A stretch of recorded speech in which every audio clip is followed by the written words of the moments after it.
Mapagpalang araw po dito tayo ngayon muli sa Paradise Site dito sa may Barangay 128 Zone 10 District 1 Balot Tondo, Manila.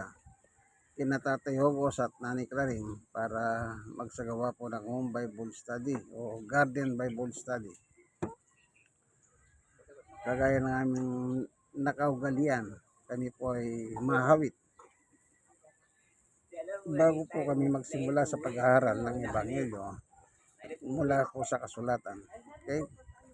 Kaya kakanta muna tayo ay ano ba yung kakantahin natin, Tatay Hugos? Ayan, kay buti-buti mo, Panginoon. Nakakalimutan ko na po, matanda na eh. Awit po tayo, kay buti-buti mo, Panginoon. Okay?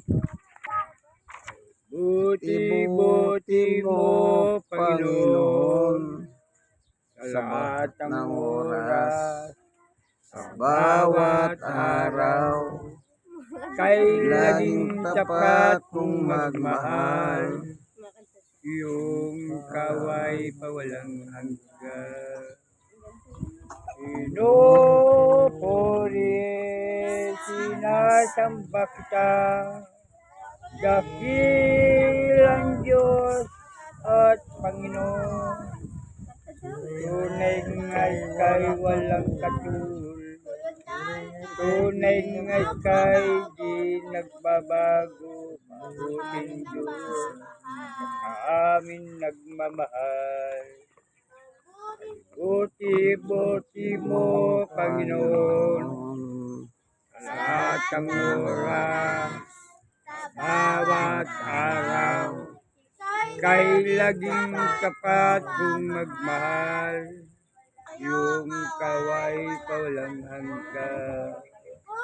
Pinupuri, sinasamba kita, dakilang Diyos at Panginoon, tunay nga'y kay walang katulad, tunay nga'y kay di nagbabago, mabuting Diyos sa amin nagmamahal.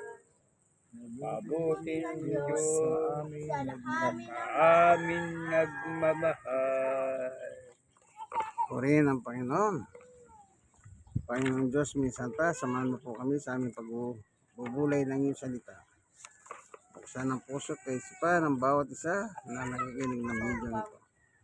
Salamat po sa ngalan ng aming Panginoong Yesus. Amen. Basahin mo yung mga ngaral.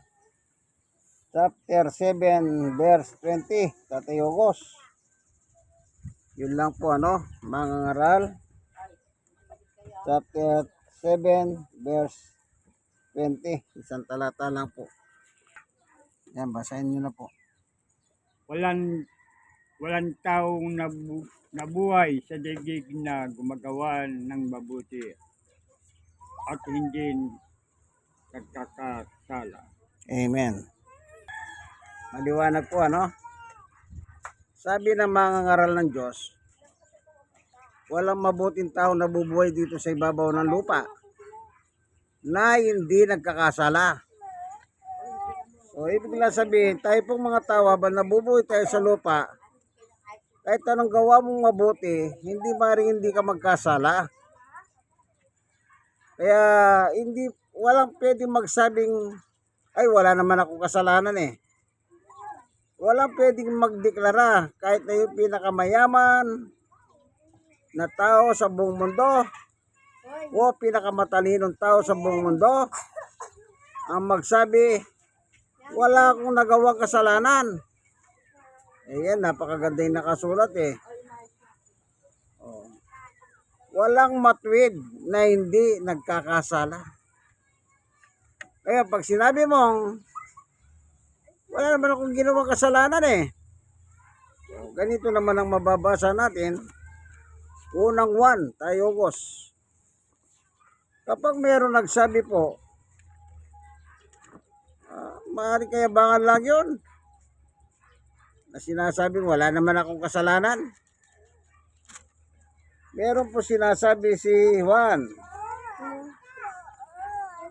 Ang sabi rito, Unang 1, chapter 1,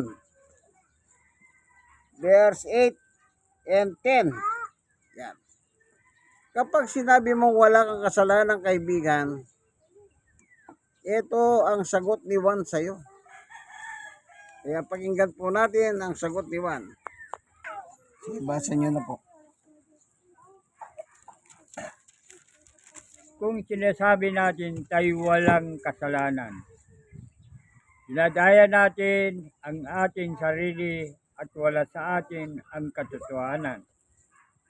Subalit, kung pinahayag natin ang ating mga kasalanan, patatawarin tayo ng Diyos sa mga ito at lilinisin tayo sa lahat ng ating kasalanan sapagkat siya'y tapat at matuwid. Kung sinasabi natin hindi tayo nagkasala, ginagawa natin sinungaling ng Diyos at wala sa atin kanyang salita. Ayan. Maliwanag ha. Pag meron nagdeklara, wala naman akong kasalanan eh. Lumalabas, magkalaba kayo ng kasulatan. Sabi nga po ng mga ngaral, walang matuwid na hindi nagkakamali. Lahat tayo. Subject tayo sa kamalian. Kasi po, nasa ibabaw pa tayo ng lupa. Kaya pag meron nagsabing hindi siya makasalanan, wala siya kasalanan. Ang sabi ni Juan, walang salita ang Diyos sa iyo at ginagawa mo pa sinungaling ang Diyos. Nakapakapangit na pagkatao ang isang taong magsabing wala daw siyang kasalanan. Ha? Ginagawa mong sinungaling ang Diyos. Bakit? Tayo ang sinungaling, ang Diyos hindi sinungaling. Pag sinabi ng Diyos may kasalanan tayo, tanggapin na lang natin ang katotohanan na tayo ay may kasalanan. Ngayon, si Apostol Pablo po, nang hindi pa si Apostol, tignan niyo po yung kanyang kwento. Nagkwento siya tungkol sa kasalanan. Pinakita niya ang kasalanan. Tayo Gos, Roma, chapter 7. Ganito po ang paglalarawan ni Pablo sa kasalanan. Ang sabi niya rito, simulan niyo po sa Roma 7, simulan niyo sa 14. Yan. Hanggang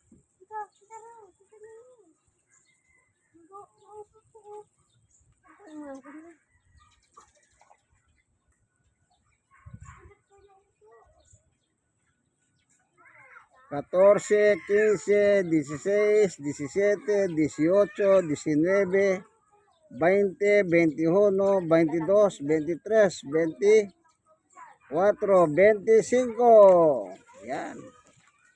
Mahaba-haba. Di bali, nag-aaral naman po tayo. Dito dinidescribe ni Pablo ang kasalanan na binabanggit niya. Hindi na ako ang gumagawa ng kasalanan na yan. Meron siyang nadiskubre.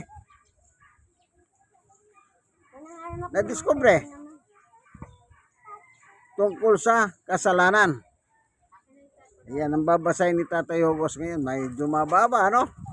Magtiyaga lang po tayo, no? At least matututo tayo. Sige po, basahin niyo po.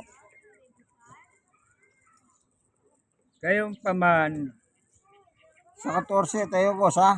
opo, 5:14. yung 14, Opo. 5:14. O, sige.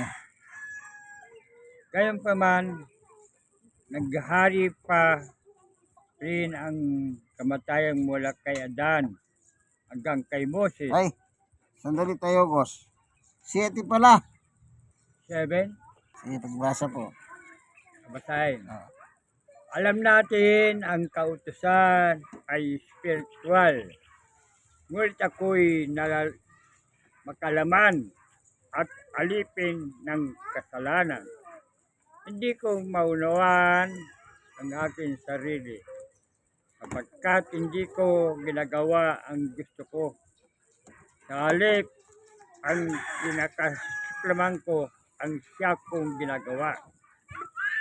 Ngayon, kung ginagawa ko ang hindi ko gusto, ang hulugan, sangayon ako na sa mabuting nga ang kautusan. Kung ngayon, hindi na ako na may kagagawan yun, kundi ang kasalanan na ninirahan sa akin. Alam kong walang mabuting bagay na naninirahan sa akin katawan makalaman. May kakahayaan ako na isin ang mabuti, ngunit hindi ko malamang ito pagawa. Sapagkat hindi ko ginagawa ang mabuting gusto ko, ang masamang hindi ko gusto ang siya kong ginagawa. Kung ang ginagawa ko ay hindi ko nais, hindi ko na ako gumagawa dito, kundi ang kasalanan na ninirahan sa akin. Ito ang napresan ko kapag nais kong gumawa ng mabuti, ang masama ay malapit sa akin. Sa kaibuturan ng aking puso, ako'y nalulugod sa kautusan ng Diyos, ngunit may ibang kapangyarihan sa mga bahagi aking katawan na salungat sa tuntunin aking isip. Binibig ako ang kapangyarihan nito at kasalanan na nirahan sa aking katawan. Kaya saklap aking kalagayan.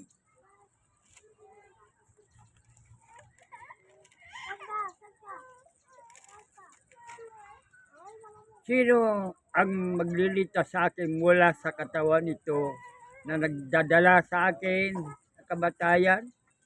Wala nang iba kundi ang Diyos sa pamagitan ni Kristo, ang ating Panginoon. Salamat sa Kanya. Amen. Ito, Sige, tuloy tayo, Gos. ito nga ang kalagayan ko sa pamagitan ng aking isip. Pinaglilikuran ko ang kautusan ng Diyos, ngunit sa pamagitan ng aking katawan makalaman ay pinaglilikuran ko tuntunin. Ayan, maliwanag ha. Dinescribe ni Apostol Pablo ang kasalanan. Alam niya, naniniwala siya sa kautusan ng Diyos, mabuti yan. Pero sa kaibuturan ng kanyang puso, kahit gustong-gusto niya sumunod, bakit yung masama nagagawa niya?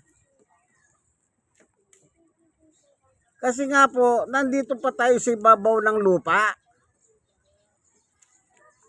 Kaya sino man nangako dito sa ibabaw ng lupa, sigurado hindi niya nasunod yun.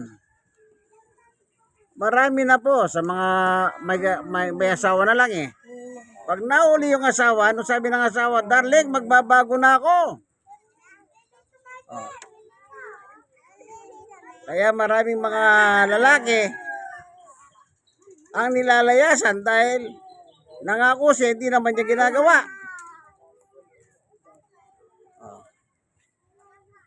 Ngayon, yan ang nadiskubre ni Pablo nang hindi pa siya mananampalataya. Kahit anong gawin niya sa kanyang buhay, alam naman niya talaga sa kaibuturan ng aking puso, sabi niya pa eh. Bakit yung mali, yung ayaw kong gawin, siya nga aking nagagawa. Pero ano sabi niya? Hindi na ako ang gumagawa niyan. Pambira si Pablo, ano po? Siya ang gumagawa ng kasalanan. Pagkatapos sasabihin niya, hindi raw siya ang gumagawa. Para magulo yata, no? Ang sabi niya, yung likas kong kalagayan, yung kasalanan, nakatira sa akin. Yung kasalanan pala, kaibigan, tumitira pa sa buhay ng tao. Alam nyo bakit po ang kasalanan tumitira sa tao? Alam nyo ba kung anong dahilan? Itong mundo ginagagalawan natin. Ito, the planet Earth. Nung araw, meron akong natanong, sabi ko, hindi ko alam na pastor pala yun.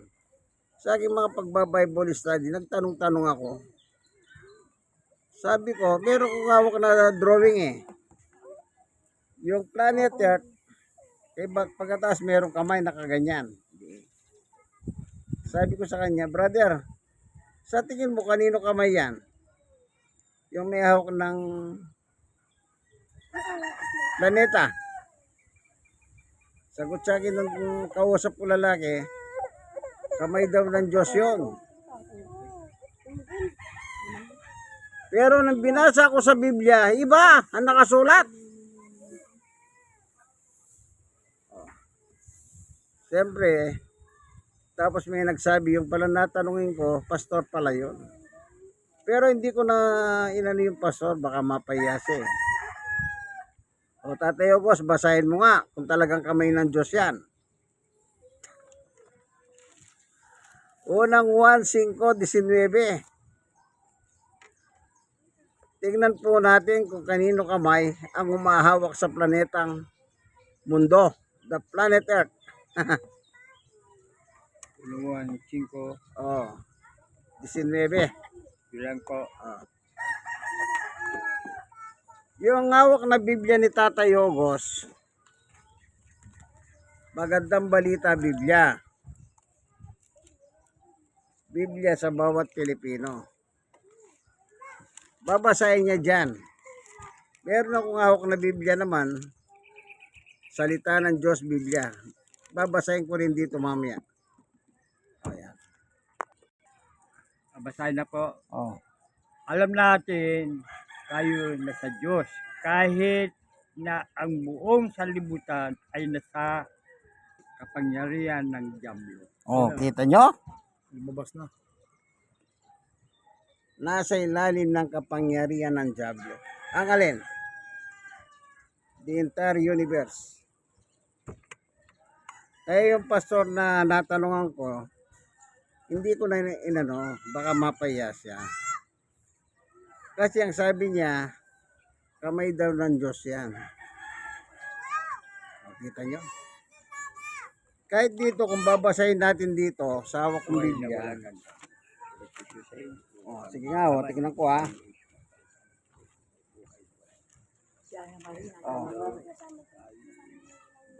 Unang 1:5-19. Dito nga hawak kong Biblia, salita ng Diyos. Oh.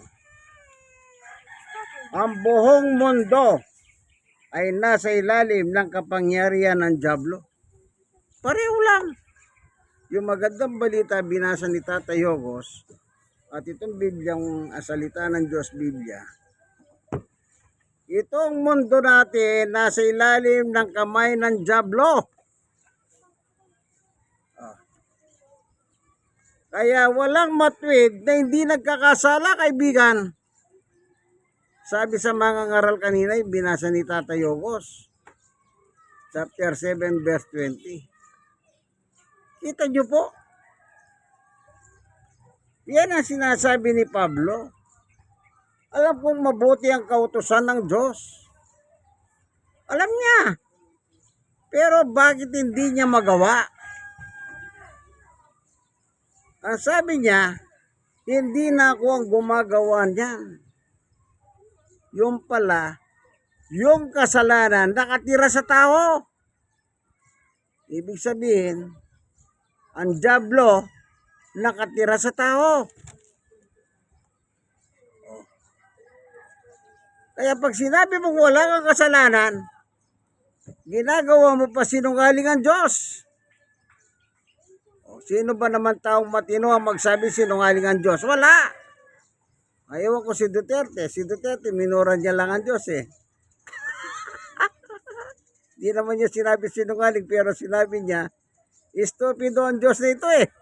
Na gumawa ng langit lupa. Isipin niyo po. Kapag, nung inulo naman siya, nang dadalhin sa ICC, The Hague, nang galing siya ng Hong Kong, nag-celebrate sila ng birthday doon, ng asawa niya. Nang pauwi na, pagdating sa airport, kinuha na siya. Alam niyo, no, sabi ni dating Pangulong Duterte, ano ba ang kasalanan ko? Oh, kita niyo, nagtanong pa. Ano daw ang kanyang kasalanan? Ibig sabihin, siya mismo ginagawa niyang inosente yung kanyang sarili. Kasi kung alam, piskal po siya, abogado siya, naging piskal siya. Inasensya ni dating Presidente Cory ng bilang piskal doon sa Davao. Diyan nagsimula ang kasikatan niya eh. Nandahil kay Presidente Cory. Oh. Basta kay Nang meron siyang warrant of arrest, tinanong niya, ano ang kasalanan ko? Parang hindi siya naging judge. Piskal. Eh, pag piskal ka, ikaw ang gagawa ng sulat pag meron ka pa aresto. Oh, kita nyo? Yan tanong niya kay General Torre, ano bang kasalanan ko? Meron siyang warrant of arrest. Nagtatanong, wala pong taong walang kasalanan na walang warrant of arrest. Meron naman sinasabi yung warrantless arrest. Yun ay actual na pangyayari. Halimbawa, nakita kita, pumatay kang tao, pwede na kitang hulihin. Kahit walang warrant, pwede kitang hulihin kasi yung oras na yun, nakita kita pumatay ka ng isang tao. Ang tawag doon, warrantless arrest. Pero kay Duterte, marami na siyang pinapatay at saka siya nagkaroon ng warrant of arrest. Kaya ang tanong niya, ano bang kasalanan ko? Kaya ang ginawa ni General Torre, binasahan siya ng Miranda rights. Pagkatapos ng Miranda rights, halika na. Binasahan na nga kita, ang dami pa ba reklamo eh. Isinakay na sa aeroplano. Supi! Yung kasalanan ng sabi ni Pablo nakatira sa atin. Yung kasalanan ni dating Pangulong Duterte nakatira sa kanya. Isipin mo kung di ba nakatira yung kasalanan sa kanya. Tinawag niyang stupido ang Diyos. Kung kayo po naniniwala kayo sa Diyos, ano kaya mararamdaman ninyo? Di ba masasaktan kayo? Ipinako si Jesus sa krus. Kaya siya pinako sa krus para sa kaligtasan natin tao. Ano sabi ni Duterte? Yung Diyos niyo, pinako niyo sa krus. Napakawalang bilib. Utang ina. Sabi niya, nagmura pa ng putang ina eh. Paborito niyang mura yun eh. Ako ay pako niyo sa krus. Fire them. Susunogin daw ang mga tao. Kita nyo? Tapos dumalaw dito yung Santo Papa. Na-traffic sa Duterte sa EDSA. Sabi niya sa driver, sino ba yung nandyan, ba't ma-traffic? Dumating po yung Santo Papa. Putangin ng Santo Papa. Kung ako presidente, pauwiin ko na sa Roma yan eh. Kita nyo? Ang presidente noon, si Pinoy. Nang dumalaw si Santo Papa. Minura niya. Sabi ng ni Barack Obama, pareho na silang presidente. Tinayuan lang siya ni Barack Obama na igalang niya yung human right. Aba, nakatingin pa na salitang hindi maganda si Barack Obama eh. O, kita nyo? Kaya tama si Pablo. Sana magsisi lang si Duterte at isuko ang buhay niya sa Diyos. Yun naman po ang sinabi ni Father Reyes, daw the running priest. Mr. President, magsisi ka, sabi niya, sa iyong kasalanan. Isipin niyo po yan. Ano daw ang kasalanan niya? Meron siyang warrant of arrest, tinatanong ko kung anong kasalanan niya. Para siyang hindi naging piskal. Sayang ang kanyang abogado. Parang walang alam sa batas. Hindi ko po kayo pinupuntirya. Pero sa aking pakikinig sa mga balita sa mga abogado, yun ang natutunan ko. Pag ganyan po ang inyong pagkatao, wala kayong respeto sa Diyos. Anong tawag dyan? Mocking God. Bakit? Mataas pa ba kayo sa Diyos? Sige, tatauli tayo, Tatay Ogos, bago tayo manalangin. Diyos ay pag-ibig. Pag-ibig ang siyang pumukaw sa ating puso'y kaluluwa, ang siyang nagdulot sa ating buhay ng gintong aral at pag-asa. Pag-ibig ang siyang buklod natin, di mapapawi kailan paman. Sa puso't diwa, tayo isa lamang, kahit na't tayo'y magkawalay. Pagkat ang Diyos natin, Diyos ng pag-ibig, magmahalan tayo'y magtulungan. At kung tayo'y bigo, ay huwag limutin na may Diyos tayong nagmamahal. Sikapin sa ating pagsuyo, ating ikalat sa buong mundo. Pag-ibig ni Jesus ang siyang sumakop sa bawat lumuhaw sa pagsuyo.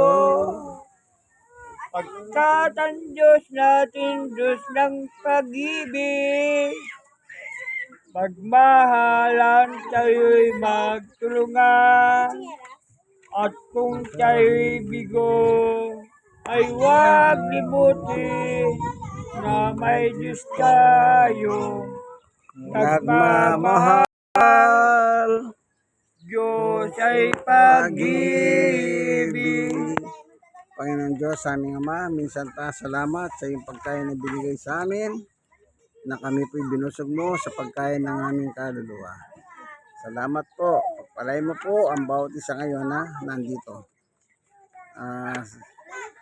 Mabag ka po kay Kuyang Oscar. Ano man po yung dinaramdam niya ngayon, dahil hindi po siya nakadalo dito, dahil masakit daw po yung paa. Panginoon Diyos, ikaw po nakakakita sa kanya. Sana lubusan mo na siyang paggalingin. Salamat po sa iyong pagtuturo sa amin, O Diyos. Pinakilala mo sa amin ang kasalanan ng tao. Salamat po sa ngalan ni Jesus. Amen. God is good. All the time. Amen. Ito po ang inyong kaibigan Jesus, Brother Manny Bautista. Dito po tayo sa Paradise Site. Sa may permanent housing o Smoky Mountain kung tawagin, sa sambahayan ni Tatay Ogos at Nanay Claring Garan. Sige po, God bless us all po. Bye-bye.